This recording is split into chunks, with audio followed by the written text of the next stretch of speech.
আজকে আমি আপনাদের সঙ্গে শেয়ার করব খুব সহজ প্রকারে শুক্তোর রেসিপি। খুব সামান্য কিছু দিয়ে শুক্তোটা কিভাবে ঘরে বানানো যায় সেটাই আমি শেয়ার করব। চলুন তাহলে দেরি না করে দেখে নেওয়া যাক আমার আজকের ভিডিওটি। শুক্তো বানানোর জন্য আমি এখানে নিয়ে নিয়েছি কিছু সবজি, উচ্ছে আর বড়ি। এখানে নিয়ে নিয়েছি পেঁপে, আলু, বেগুন, বরবটি, গাজর, কাঁচা কলা, পটল, বড়ি আর উচ্ছে। প্রথমে আমি বড়িগুলোকে ভেজে নেব। এখানে একটা কড়া গরম করতে বসিয়ে দিয়েছি, তার মধ্যে আমি 1 চামচ সাদা তেল দিয়ে দিচ্ছি। এবারে বড়িগুলো প্রথমে আমি ভেজে নিচ্ছি। মিডিয়াম ফ্লেমে রেখে বড়িগুলোকে আমি ভেজে নিচ্ছি। বড়িগুলো আমি ভেজে নিয়েছি, এখন বড়িগুলোকে তুলে নেব। বড়ি ভাজার পরে তেলটা রয়ে গেছে, অল্প একটু আমি লবণ দিয়ে দিলাম তেলের মধ্যে। আর আমি এখানে দিয়ে দিচ্ছি এখানে উচ্ছেগুলো। আর উচ্ছেগুলো একদম লো ফ্লেমে রেখে উচ্ছেগুলোকে একটু লালচে করে ভেজে নেব। এখন দেখুন 7-8 মিনিট পরে দেখাচ্ছি এটা সেদ্ধ হয়ে গেছে। এখন আমি এটা একটু নাড়া নাড়া টাইপের হয় এই শাকটা। এবারে আমি একটু এটাকে বন্ধ করে রেখে দিচ্ছি।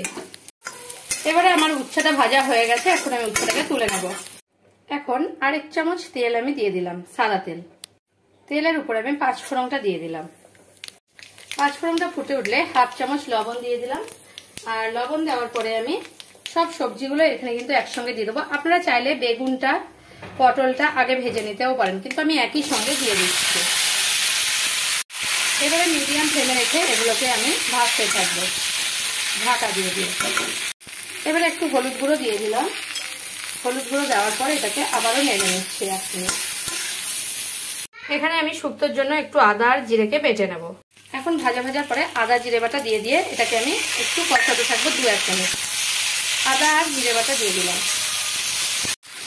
এবার আদা জিরে বাটা দিয়ে আমি ভালোভাবে একটু কষিয়ে নিচ্ছি। আর এর মধ্যে দিয়েছি খুব সামান্য পরিমাণে চিনি। আর আপনারা যদি চান তাহলে কিন্তু এর মধ্যে আমি এখন জল দিয়ে দেবো, সেখানে আপনারা দুধও দিয়ে দিতে পারেন। এবারে আমি পরিমাণ মতো জল দিয়ে দিচ্ছি, এগুলো ভালোভাবে সেদ্ধ হবে।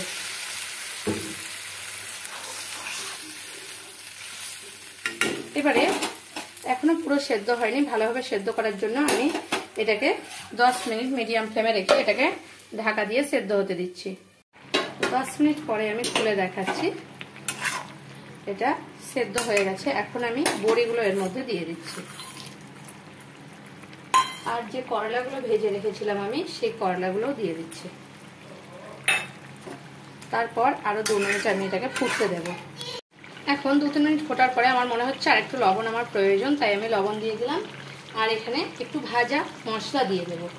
জিরে আর মৌরি মানে 5 ফোড়নকে ভেজে গুঁড়ো করে রেখেছি, সেই মশলাটা একটু উপর থেকে ছড়িয়ে দেব।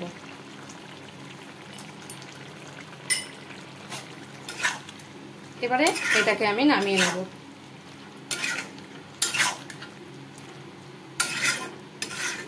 এবারে আমার এই শুক্তোটা কিন্তু রেডি হয়ে গেছে। শুক্তো কিন্তু অনেক রকমের করা যায়, আমি আজকে এইভাবেই আপনাদের দেখালাম। অন্য কোনো দিন আমি অন্যভাবে শুক্তো বানিয়ে দেখাবো। আর এটা আমি এখন নামিয়ে নেব একটা বাটির মধ্যে।